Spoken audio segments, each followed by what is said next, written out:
ya Bapak Ibu. Terima kasih Pada Ibu Dr. Rahma untuk menyampaikan materi dan waktu. Itu berapa lama? Saya ada di sini saya sudah peserta. Waktu berapa? Sampai jam berapa Bu Yayu? Jam setengah 10 ya. sampai jam 10. 9.30 Bu. 9.30. Nah ini itu Pak Gestiono Ibu dulu pernah ikuti pustakawan berprestasi tiga terbaik ya. Bapak Ibu udah tahu belum kalau Pak Gestiono dapat juara 3 kompetisi. Monggo sepenuhnya waktu kami persilahkan. Jadi nanti sebelum jam 9:30 tentunya sudah selesai Bu, karena masih ada tanya jawab dari Bapak Ibu yang ingin menyampaikan hal-hal yang perlu disampaikan oleh Ibu. Terima kasih Bu Titi. Bapak Ibu sekalian, selamat pagi. Assalamualaikum warahmatullahi wabarakatuh. Ya, Bu Titi tadi mengatakan sayang dengan Bapak Ibu. Saya sayang dengan Bu Titi. Saya tidak berani menolak kalau sudah ditelepon Bu Titi. Anak buahnya Bu Titi. Bapak Ibu, kali ini seperti yang ditugaskan pada saya diminta oleh dinas untuk memberikan pengetahuan atau informasi, ya sedikit informasi tentang bagaimana perpustakaan desa yang selama ini berjibaku untuk mensukseskan program transformasi perpustakaan berbasis inklusi sosial yang berkaitan dengan pengabdian masyarakat. Jadi intinya bagaimana Bapak Ibu sekalian ini ketika mensukseskan program transformasi perpustakaan berbasis inklusi sosial ini berkolaborasi gitu ya, bermitra dengan perguruan tinggi yang mempunyai program pengabdian masyarakat. Lalu bagaimana Bapak Ibu sekalian ini mengusahakan sinergitas dengan program pengabdian masyarakat yang dilakukan oleh perguruan tinggi gitu ya. Nah, karena saya ini merupakan unsur perguruan tinggi, kira-kira begitu ya Bu Titi ya. Maka saya diminta untuk memberikan semacam informasi atau prospek-prospek yang bisa diingat oleh Bapak Ibu atau dipertimbangkan oleh Bapak Ibu untuk berkolaborasi dengan dunia perguruan tinggi gitu ya. Intinya seperti itu hari ini. Seperti yang selama ini kami lakukan, itu kami sudah berkolaborasi dengan Pak Yayan gitu ya. Nah, bagaimana Pak Yayan bisa berkolaborasi dan bersinergi dengan kami, ini intinya yang akan saya sampaikan hari ini gitu ya. Nah, sedikit mengulang kembali gitu ya. Tadi malam ini saya menyontoh kenapa tadi malam saya hadir di gitu ya. Nah, tentunya kita semua sudah paham bahwa program transformasi perpustakaan berbasis inklusi sosial ini sebenarnya meletakkan ya pentingnya literasi bagi kesejahteraan melalui pemberdayaan masyarakat. Jadi kemarin itu sudah dijelaskan bagaimana literasi ini menjadi kata kunci bagi pengembangan perpustakaan desa untuk mensejahterakan masyarakat. Begitu kira-kira. Itu ya Bu Titi. Nah, literasi sendiri kemarin sudah dijelaskan bahwa tidak hanya menyangkut persoalan bagaimana orang itu mempunyai kemampuan membaca, menulis, berhitung gitu ya, dan mengoralkan kembali apa yang sudah dipahami, tetapi lebih dari itu, bahwa literasi itu sebetulnya kemampuan kita setelah mendapatkan informasi, kita berhasil mengidentifikasi, memahami, menginterpretasi, dan mengkontekstualisasikan informasi dalam kehidupan kita.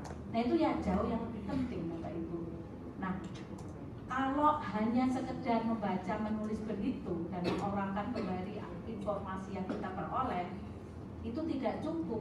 Artinya ilmu itu mengendap di pikiran kita, ya, pengetahuan itu mengendap di pikiran kita. Itu yang saya masih ingat ketika SD, ya, bagaimana pembelajaran itu hanya bertitik tolak dari meningkatkan kemampuan calistung, mengendap. Lalu sekarang saya lupa pelajaran fisika, kimia, biologi itu lupa saya. Karena apa? Karena tidak dikontekstualisasikan bagi kehidupan saya, kehidupan masyarakat. Ketika menghafal rumus, hanya kita mengaplikasikan rumus itu dalam soal, lalu ulangan, tapi tidak diberitahu bagaimana ini berguna bagi kehidupan. Makanya sekarang tuh rumus-rumus hanya dihafal, tapi tidak tahu bagaimana cara mengaplikasikannya dalam kehidupan masyarakat. Nah, itu yang kira-kira penyebab kenapa angka atau tingkat literasi di Indonesia itu rendah. Selain mungkin, ya, PISA itu mengukur masyarakat desa. Tapi sebenarnya ada yang perlu kita juga pertimbangkan. Kita ini, anak-anak kita khususnya siswa, karena PISA itu respondennya siswa, ya. Siswa di Indonesia itu selama mendapatkan pelajaran, materi pelajaran itu tidak dikontekstualisasikan dalam kehidupan sehari-hari. Nah, pertanyaan-pertanyaan dalam kuesioner PISA itu bukan menanyakan rumus, ya, bukan menanyakan materi pelajaran, tetapi bagaimana materi itu dia pahami dan berguna dalam konteks kehidupan sehari-hari yang anak Indonesia tidak tahu. Nah, itu makanya kenapa literasi kita itu rendah. Nah, saya pribadi dengan program transformasi perpustakaan berbasis inklusi sosial ini sebetulnya salah satu cara bagaimana mendudukan informasi atau pengetahuan yang diperoleh oleh kita semua itu didudukkan dalam konteks kehidupan kita, sehingga literasi yang kita dapatkan itu bisa menumbuhkan itu tadi kreativitas, inovasi, meningkatkan keterampilan dan kecakapan sosial. Ini saya nyontoh UTS tidak boleh nyontoh, OS tidak boleh nyontoh, ini saya nyontoh. Mengasah kepekaan dan tanggung jawab sosial, membangun kepedulian dan penghargaan terhadap hasil karya orang lain. Jadi pengetahuan yang kita peroleh itu berguna dalam kehidupan sehari-hari. Itu yang disebut literasi. Nah, tugas Bapak Ibu sekalian adalah bagaimana itu dikembangkan oleh perpustakaan desa. Nah, yang nomor satu, menumbuhkan kreativitas dan inovasi itu betul Bapak Ibu. Saya berlatar belakang ilmu sosial, pernah melakukan penelitian dengan teman-teman. Salah satunya itu ini saya catat supaya tidak lupa. Salah satunya ada ibu-ibu di Gresik yang ketika itu ikut pelatihan di Dinas Koperasi dan UMKM Jawa Timur. Ya, ketika itu dia diberi materi-materi bagaimana memasarkan jilbab yang dia produksi ketika itu dalam skala kecil. Ya. Ketika dia mendapatkan informasi atau pengetahuan, berarti literasi, ya, lalu dia itu bisa memasarkan sampai ke Timur Tengah dan sekarang itu menjadi pengusaha sukses. Kenapa? Ya itu tadi, kan dia mendapat informasi bagaimana memasarkan, tidak diberitahu memasarkan kemana, tapi akhirnya dia bisa memasarkan ke seluruh negara Timur Tengah. Itu pengusaha Gresik. Itu kenapa sebenarnya literasi itu kemudian dikontekstualisasikan untuk kepentingan kehidupan masyarakat. Yang kedua Bapak Ibu, itu di Tuban itu ada ibu-ibu PKK. Oh bukan ibu PKK, mohon maaf. Istrinya Ustaz Bunyai itu mengumpulkan ibu-ibu PKK, ya, karena dia sudah diberi semacam pelatihan oleh Dinas Koperasi tadi. Akhirnya dia ini bisa membuat koperasi yang anggotanya ibu-ibu PKK, Lalu koperasi itu berhasil membesarkan usaha-usaha kecil ibu-ibu, ya, kalau nggak salah di Tuban itu. Dan akhirnya tengkulak-tengkulak ini mati, Bapak Ibu. Artinya mati itu bukan meninggal ya, artinya nggak payu gitu ya. Itu sebetulnya terobosan baru yang selama ini kita tidak tahu. Nah, kenapa? Ya karena literasi. Setelah diberi penjelasan, ya, bagaimana membuat sebuah, misalnya, ya, itu kan lembaga keuangan informal, ya, itu diprakarsai oleh Bunyai tadi ketika dia mendapatkan informasi, ya, dari dinas koperasi. Nah, itu bentuk-bentuk bagaimana sebetulnya literasi itu tidak hanya pengetahuan yang mengendap dalam pikiran, tetapi kita gunakan untuk menumbuhkan kreativitas dan inovasi. Yang kedua, saya juga masih ingat bagaimana literasi itu ternyata juga bisa meningkatkan keterampilan dan kecakapan sosial. Saya ambil contoh, ini juga contoh-contoh penelitian yang dulu sering saya lakukan ya dengan beberapa teman.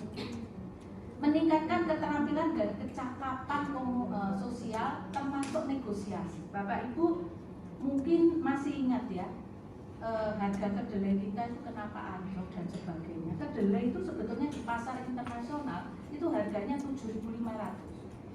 Tetapi petani itu menjual 3.500. Nah, sebetulnya petani ini kan dirugikan, dibodohi. Kenapa? Ya karena tidak tahu informasi tentang harga standar. Nah, ini adalah merujuk pada informasi itu sebetulnya merupakan kemampuan yang tidak mengendap dalam pikiran, tetapi kita gunakan untuk bernegosiasi. Kalau petani tahu bahwa harga di pasaran 7.500, dia tidak akan mungkin mau melepas harga 3.500, gitu ya. Itu informasi, itu literasi. Nah, petani itu ya geng-geng mawon. Yang kedua, saya ambil contoh, anak saya itu punya teman, bapaknya luar biasa kaya. Saya tanya, apa pekerjaannya bapak?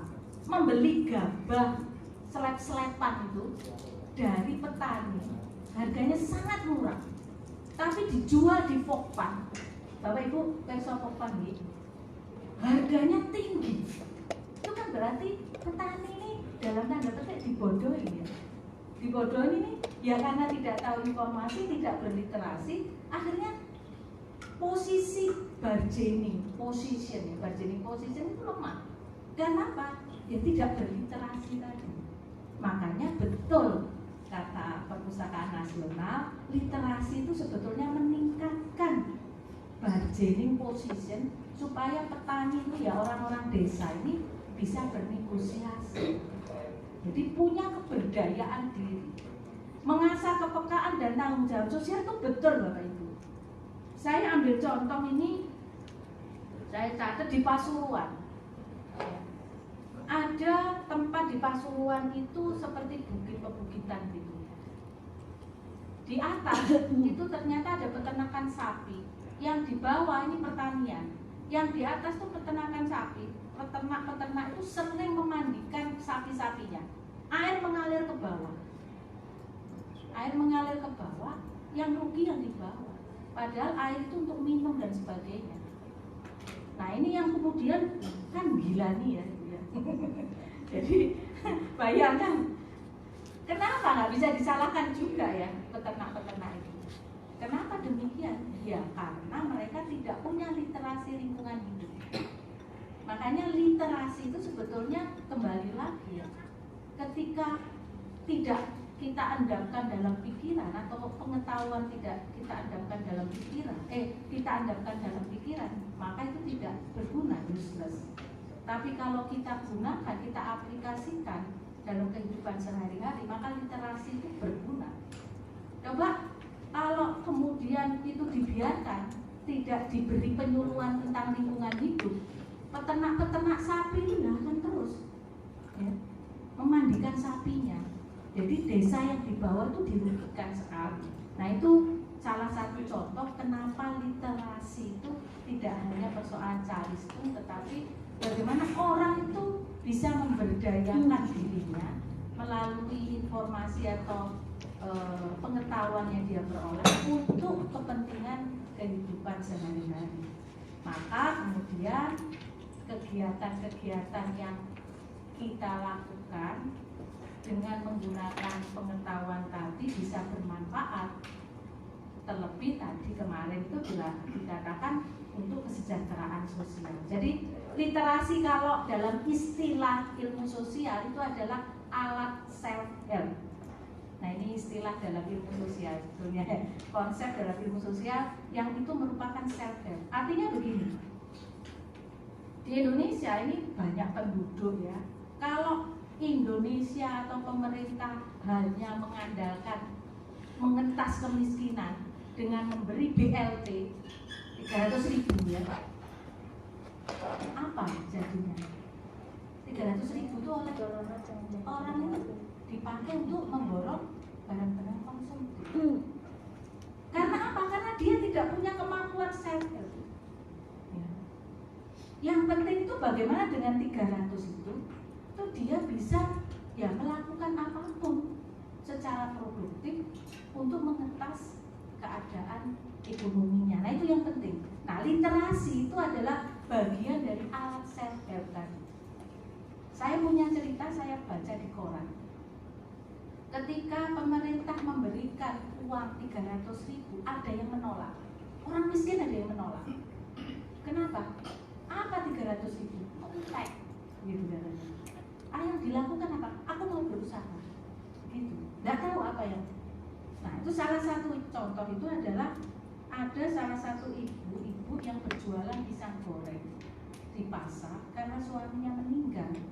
Dia tidak kuat lagi, kemudian berjualan. Artinya dengan tenaga dia tua ya. Dia juga tidak punya, uangnya habis untuk membayar sewa di pasar itu ya, semacam ruko. Yang dia lakukan apa? Tidak menerima 300.000. Yang dia lakukan adalah berpikir ya, bagaimana saya bisa berjuang tetap berjualan pisang goreng. Lalu dia muncul pikiran, bagaimana saya mau berjejaring. Lalu dia berjejaring dengan orang-orang yang berjualan di pasar Keputaran, berjualan pisang. Dia menitipkan itu sebetulnya self help. Nah, pemerintah selama ini tidak berpikiran bahwa yang harus dimunculkan itu self help. Karena kalau kita tidak punya self help, ya, kita akhirnya punya ketergantungan pada bantuan. Sekarang ini ketika ada pandemi, orang diberi bantuan gitu. Tapi kemudian dibelikan barang-barang untuk menikmati lebaran. Karena apa? Karena tidak punya self help untuk keluar dari keadaan yang sebetulnya sudah ya di ujung tanduk.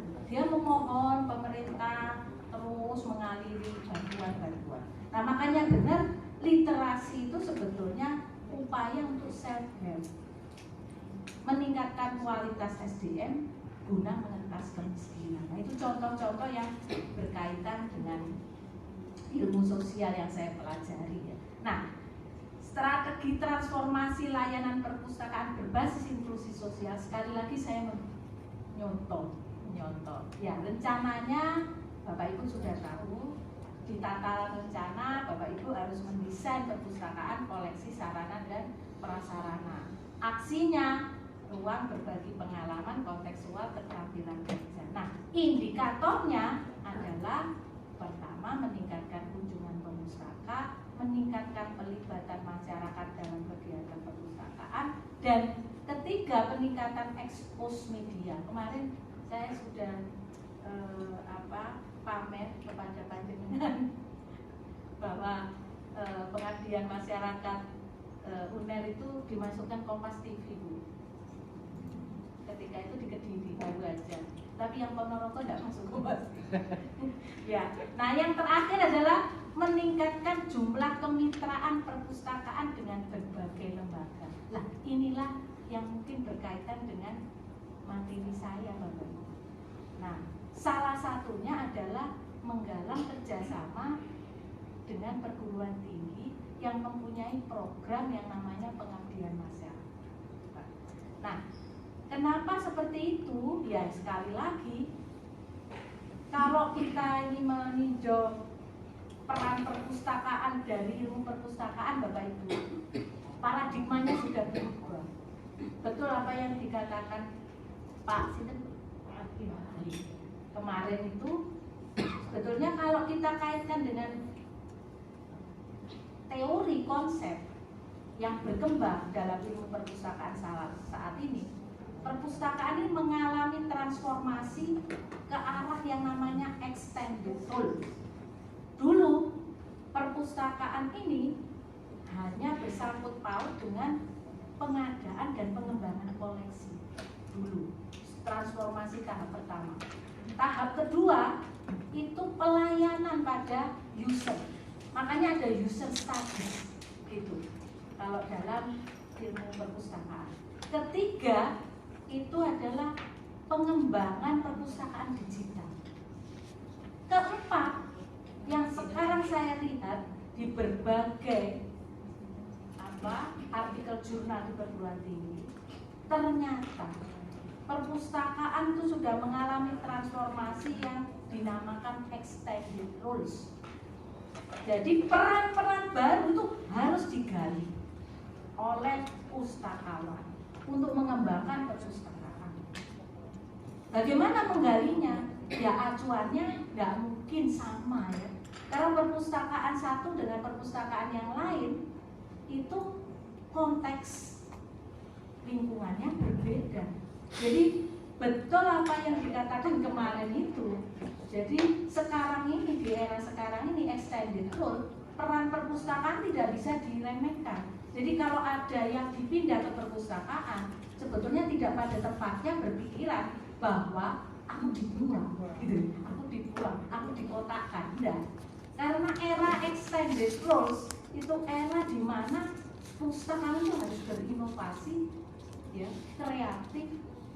Pustakawan itu menjajaki peran-peran yang itu tergantung Bapak Ibu sekalian menangkap ya perkembangan masyarakat.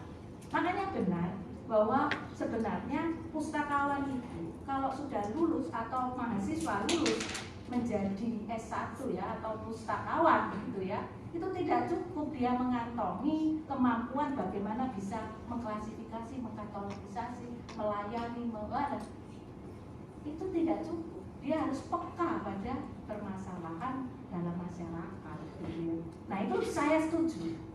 Nah saya sebut itu revitalisasi peran. Nah itu yang ini menjadi bahan belajar kami Bu Titi di perguruan tinggi. Selama ini perguruan tinggi ini hanya berkutat bagaimana mengadakan koleksi informasi, mengemas, mendiseminasikan. Titik ya.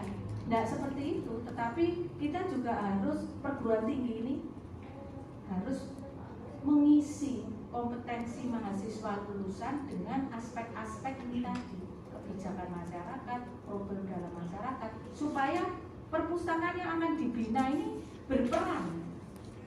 Makanya extended roles itu terus. Nah, di sini ada pustakawan? Nggak ada itu. Oh, boten yang ada. Ada. Oh, Pak Hesti ya. Pak Hesti kan sebentar. Sini. Mas Yayat. Mas Yayat tuh Bulan. Pak Dimani. Pak Sinten. Oh, gitu. Mas Ruli. Oh, iya. Banyak. Nah, bukan ditinggalkan. Ilmu itu hanya semacam core ilmu perpustakaan. Tapi harus kita tempatkan core itu dalam perkembangan masyarakat. Nah itu baru pustakawan yang berguna bagi masyarakat ya. Saya pernah, mohon maaf ini, memprotes pengajaran di kami, khususnya klasifikasi dan katalogisasi. saya sampai mohon maaf Bu Titi berdekerengan. Waktu redesign kurikulum saya protes. Itu tidak kontekstual, saya bilang gitu. Itu melahirkan tukang-tukang, mohon maaf, tukang mengklasifikasi, tukang mengkatalogisasi, saya bilang begitu. Marah. Loh itu yang ukur. Loh, kalau mahasiswa keluar lulus mau jadi apa? Tukang loh. Tapi tidak bisa. Bagaimana dia mendudukkan kemampuan itu dalam masyarakat? Dia diam. Tapi saya disiwak, ya sudah saya diam. Tapi sekarang benar apa yang dikatakan oleh Perpustakaan Nasional, tidak cukup ya. Pustakawan itu hanya mempunyai kemampuan mengklasifikasi, mengkatalogisasi. Tapi belakang ini dia tanya saya, Bu Rahma gimana materinya? Loh ya dudukan. Perpustakaan ini kan banyak, ada perpustakaan desa, perpustakaan apa. Nah kalau sampai cuma ngajari di DC 20 kayak di DC ini Gusti Allah bisa apa dipakai untuk perpustakaan manapun, saya bilang. Nah bagaimana? Ya ajari mahasiswa mendesain sistem klasifikasi sesuai dengan keadaan perpustakaan. Ya dia diam aja. Saya nggak tahu dilaksanakan apa enggak. Yang jelas mahasiswa itu diajari bagaimana mengklasifikasi dengan D.C. 1 semester. Nah saya bilang, apa bedanya dengan D2, D3? Diam saja. Tapi ternyata sekarang terbukti ya, Perpustakaan Nasional mengatakan ya pustakawan tidak hanya ya, dibekali, tidak cukup hanya dibekali dengan kemampuan itu ya. Karena transformasi perpustakaan itu sudah pada level extended rules. Itu ada ditulis semua di artikel jurnal-jurnal internasional. Extended rules. Bahkan perpustakaan di Amerika itu salah satunya ada perpustakaan desa. Itu memberikan pelatihan bagi orang-orang homeless yang tidak punya rumah. Pelatihan untuk bisa berusaha ya, membangun self-help-nya. Nah, saya waktu itu baca artikel itu, loh, ini lakunya Indonesia, gitu ya, seperti transformasi perpustakaan. Saya telusuri, oh kenapa sekarang perpustakaan paradigmanya seperti itu? Ya karena levelnya itu sudah berada dalam extended rules. Nah, Bapak Ibu sekalian, meskipun Bapak Ibu itu bukan pustakawan, tapi pengelola perpustakaan desa itu extended rules yang selalu dilihat Bapak Ibu. Nah, tidak hanya berorientasi pada pengadaan, pengembangan koleksi dan pelayanan perpustakaan semata, tapi menggagas ide-ide untuk pemberdayaan masyarakat melalui literasi. Nah, yang terpenting adalah membangun jaringan kerjasama kolaborasi dengan mitra. Salah satunya perguruan tinggi. Kenapa harus begitu? Ya harus, karena di abad 21 ini semua instansi, lembaga, usaha tidak akan bisa hidup tanpa bermitra. Tidak akan bisa hidup tanpa berkolaborasi, bekerja sama. Bapak Ibu, contohnya saja, Gojek bekerja sama dengan apa? Semua, jadi Gojek itu tidak akan ya, hidup kalau tidak bekerja sama dengan usaha-usaha kecil. Tidak akan hidup. Eranya sekarang network society. Jadi networking itu adalah kata kuncinya. Kami ini perguruan tinggi itu punya tujuan bagaimana meningkatkan level perguruan tinggi ke world class university. Caranya bagaimana? Bekerja sama dengan universitas-universitas di luar negeri, sharing sumber daya, ya, mata kuliah dan sebagainya. Baru itu kemudian kita naik peringkat. Demikian di Bapak Ibu. Bapak Ibu itu ketika mengembangkan perpustakaan desa tidak bisa sendiri, ya harus melakukan networking. Itu bahasa kerennya. Tapi bahasa ininya sehari-hari ya kolaborasi dan bermitra, gitu ya Bapak Ibu. Nah, saya memberikan sedikit ya, informasi tentang bagaimana bermitra dengan perguruan tinggi. Nah, salah satunya bermitra dengan perguruan tinggi yang mempunyai program pengabdian masyarakat. Nah, program pengabdian masyarakat itu kalau di perguruan tinggi itu diarahkan untuk penerapan iptek yang berkaitan dengan kebijakan publik. Nah, ini kalau kita kaitkan dengan program transformasi perpustakaan berbasis inklusi sosial, itu sudah tepat, Bapak. Itu adalah kebijakan pemerintah yang harus disukseskan oleh perguruan tinggi. Makanya ini kenapa Bu Hani mengatakan sinergitas Bu Rahma. Makanya saya setuju. Bu Rahma, bagaimana kalau judulnya sinergitas? Setuju Bu Hani, gitu ya. Nah, skema-skema khususnya banyak Bapak Ibu. Saya bukakan.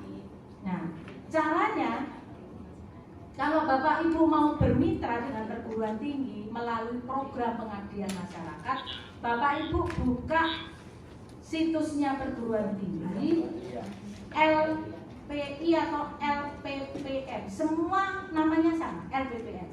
Tinggal Bapak Ibu mau menyasar perguruan tinggi yang mana. Seandainya Bapak Ibu di Kediri, oh saya mau menyasar universitas dekat-dekat Kediri saja boleh.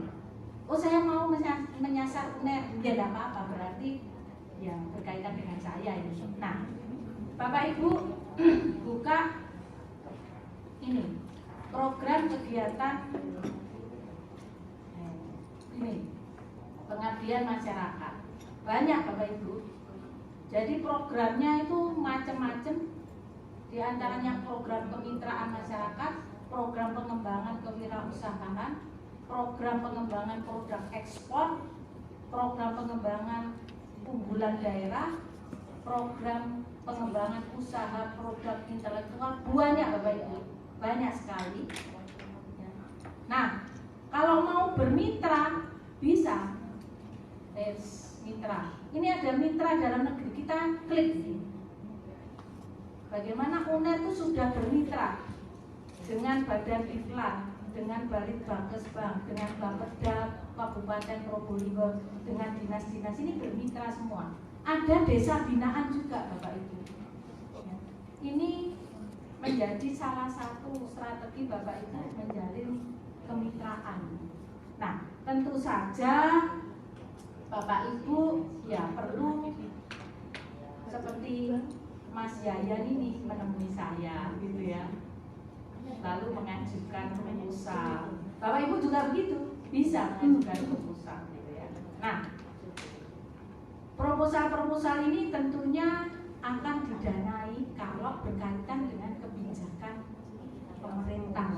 Nah, Pak Yayan kemarin tuh proposalnya lengkap berkaitan dengan transformasi perpustakaan.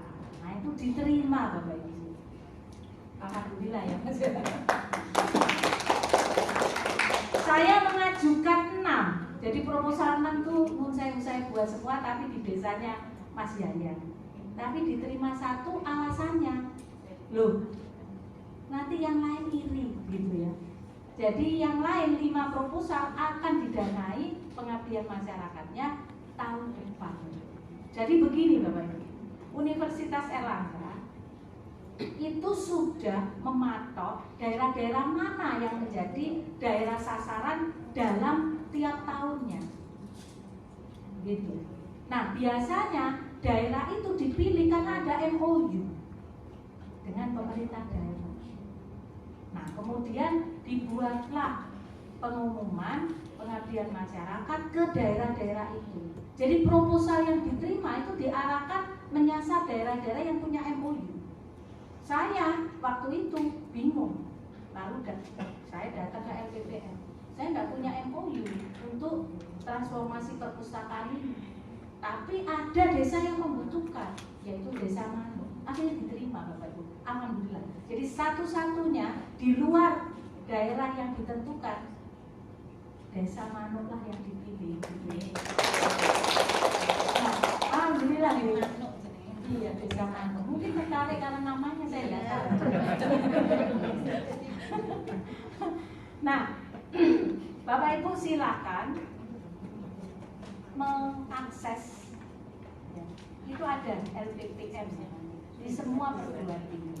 Nanti Bapak Ibu klik gitu ya. Nah, sekarang pertanyaannya, mengapa harus berkolaborasi membangun sinergitas? Mengapa? Tadi penting gitu ya. Tapi mengapa? Nah, kata kuncinya ini sekali lagi saya mengambil dari konsep-konsep yang berkembang di dunia akademik. Bahwa kolaborasi dan sinergitas adalah kunci strategi pengembangan siapapun instansi, lembaga manapun ke arah sustainability, yaitu keberlanjutan. Bagaimana dengan perpustakaan desa? Benar. Perpustakaan desa kalau tidak dilanjutkan keberadaannya, tidak eksis. Saya pernah ikut membantu program CSA di salah satu, mohon maaf, Semendersi. Saya waktu itu 5 tahun yang lalu, saya belum bergabung dengan dinas perpustakaan. Saya membantu membenahi perpustakaan desa dengan dana CSA Gresik. Teman-teman mahasiswa saya suruh, kan diberi uang ya, beri dana, dibelikan buku, dibuat rak, dibuat klasifikasi, katalogisasi. Kami ini sudah memberi sosialisasi bagaimana cara melayani koleksi. 3 tahun yang lalu saya lihat Bapak Ibu, nangis saya, jugruk, nangis saya. Loh. Jadi tidak diopeni Bu Titi. Jadi buku-bukunya dimakan rayap oleh pengelola perpustakaan itu, tidak dijalankan perpustakaan. Saya nangis berbesmili.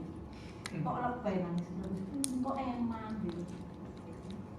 Tapi anehnya desa itu minta terus ke CSA, ke Kemenkes, tidak diberi, karena mereka tidak bisa ya menjaga sustainability. Makanya program ini sebetulnya penting supaya perpustakaan desa itu ya ada keberlanjutan. Kalau enggak, ya itu tadi, atau mati segan hidup tak mau. Ya, dulu, tapi mudah-mudahan dengan programnya perpustakaan nasional ini sudah tidak ada kata-kata hidup segan mati tak mau. Ya. Nah, yang kedua, kenapa berkolaborasi itu penting? Ya karena pengelola perpustakaan sebagai bagian masyarakat desa merupakan pihak yang mewakili potensi, kebutuhan dan permasalahan lokal. Artinya begini, kami ini punya sumber daya, kami punya program, tapi kami tidak tahu kebutuhan masyarakat apa. Itu yang kami sulit menentukan sasaran kemana program kami aplikasikan. Gitu ya. Yang kedua, perguruan tinggi itu adalah pihak yang memiliki sumber daya tapi tidak menguasai pengetahuan tentang potensi, permasalahan dan kebutuhan lokal. Makanya saya sebut itu bersinergi. Kami punya sumber daya, kami punya program ya, pengabdian, tapi kami tidak tahu pengabdian yang bagaimana, temanya apa, ke desa mana, ke daerah mana, kami tidak tahu. Ini jujur saja, 5 tahun yang lalu ketika belum ada program transformasi, mohon maaf 8 tahun, 7 tahun yang lalu, itu kami diberi dana, given 25, setahun 2 kali pengabdian masyarakat. Kami diamkan. Kok ayo bulan apa? Bulan September, Oktober, November. Begitu November, kami bingung Bu. Iki nanti, sampai dia pengmas nanti loh, kudu pengmas loh. Gak ngono, di bredel kita, artinya di blacklist, tidak akan diberi lagi. Waduh, di mana itu? Karena sudah mepet SPJ-nya harus diberikan.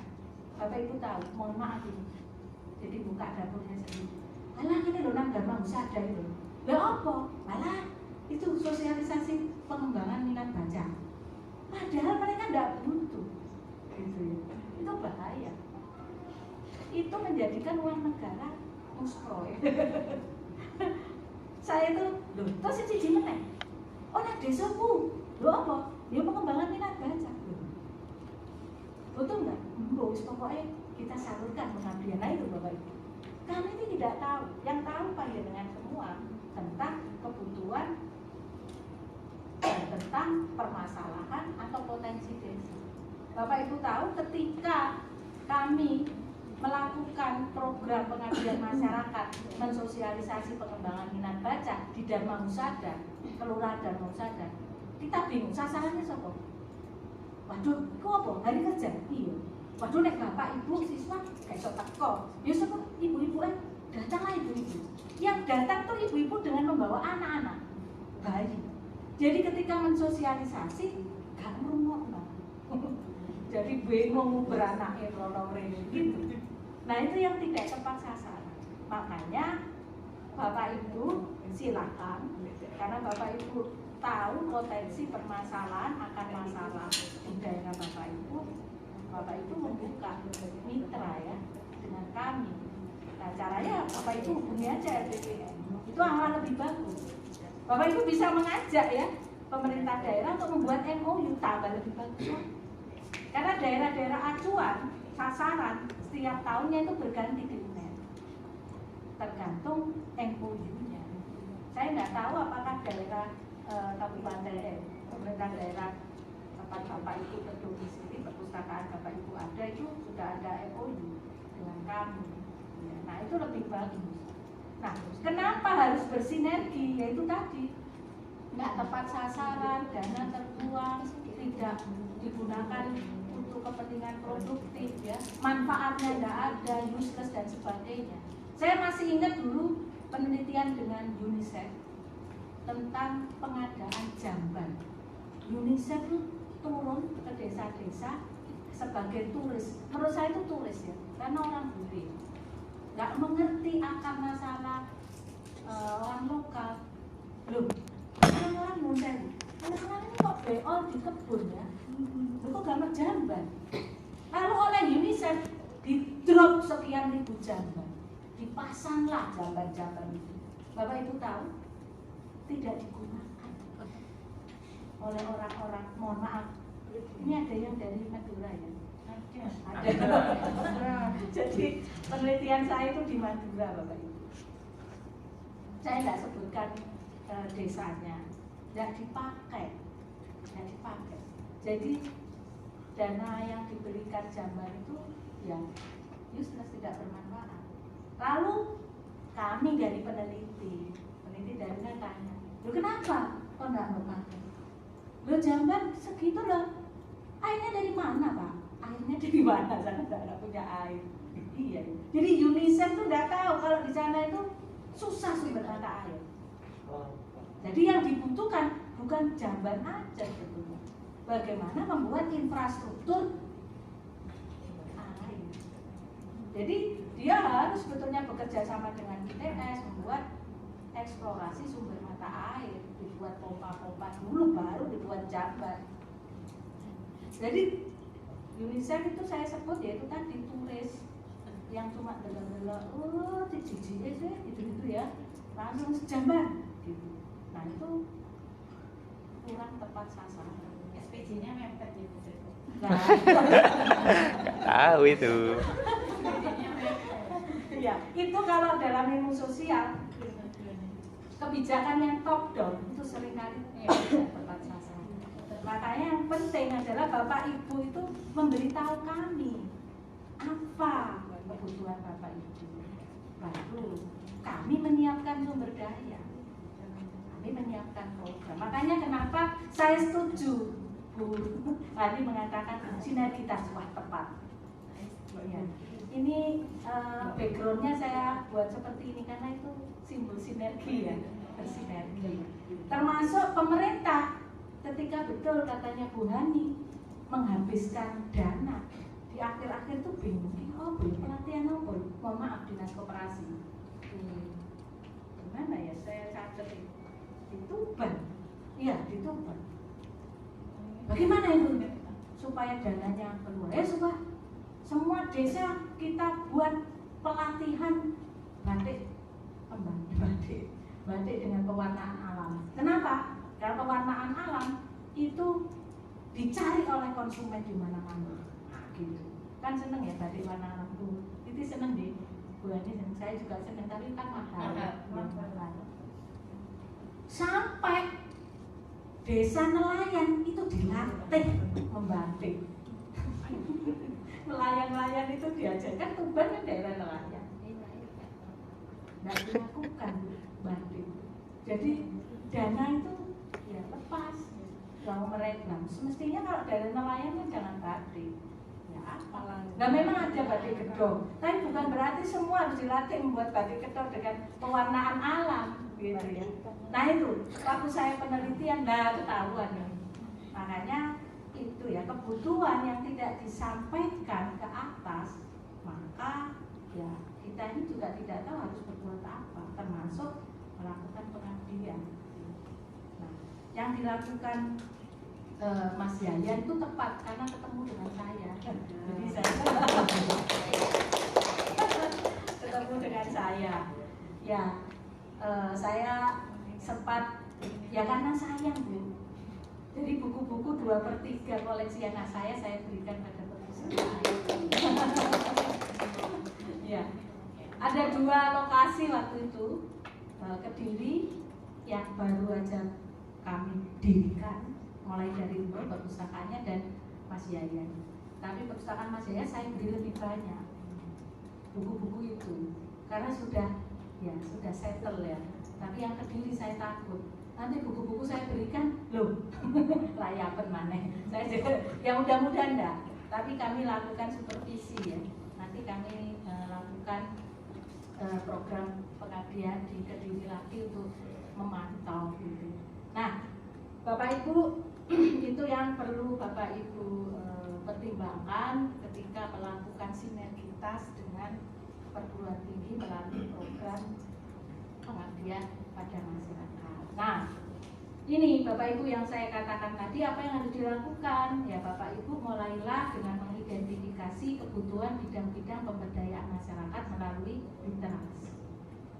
Nah, ini tadi saya katakan di awal bagaimana cara Bapak Ibu mengidentifikasi. Nah, ini sekali lagi extended rules-nya di sini. Extended rules-nya. Jadi Bapak Ibu proaktif untuk menyerap aspirasi masyarakat. Bapak Ibu perlu kemudian membantu memformulasikan kebutuhan masyarakat. Saya masih ingat ya, ada musren Bangdes ya. Nah, mungkin Bapak Ibu perlu mendatangi ya acara-acara musren Bangdes gitu ya. Itu kan jalan nggak di desa Bapak Ibu? Jalan. Nah, pustakawan atau pengelola ini datang sekali-sekali. Bapak Ibu pernah datang? Datang, mendengarkan. Itu mengidentifikasi masalah Bapak Ibu. Yang datang cuma jenengan toh, yang lain enggak datang.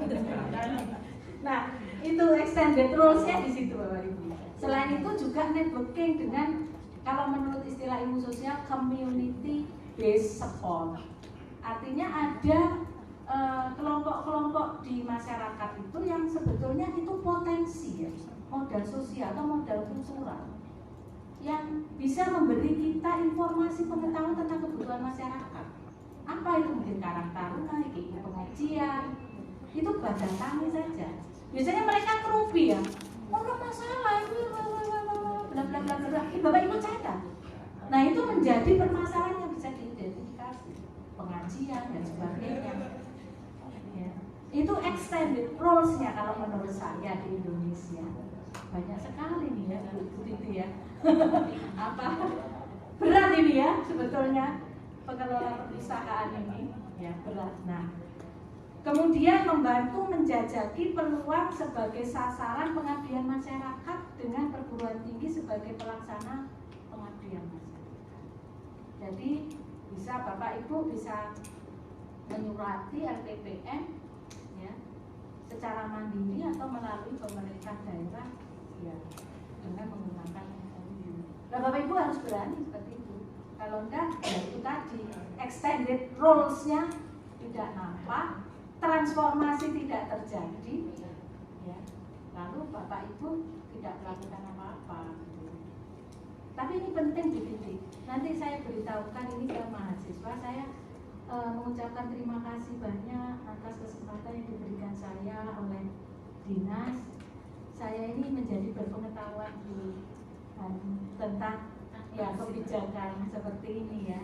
Dengan demikian kami ini bisa memiliki modal bagaimana meredesain kurikulum gitu ya, supaya lulusan ini tidak hanya pandai mengklasifikasi, mengkategorisasi, tapi pandai atau peka menggagas extended role study. Itu yang perguruan tinggi kami ya di Prodi Ilmu Informasi dan Perpustakaan kurang begitu tahu tentang hal itu. Makanya kami mengucapkan banyak terima kasih Bu Titi, Dinas yang telah memberikan saya kesempatan bertemu dengan Bapak Ibu semuanya. Saya kira itu saja Bu Titi yang bisa saya sampaikan. Assalamualaikum warahmatullahi wabarakatuh.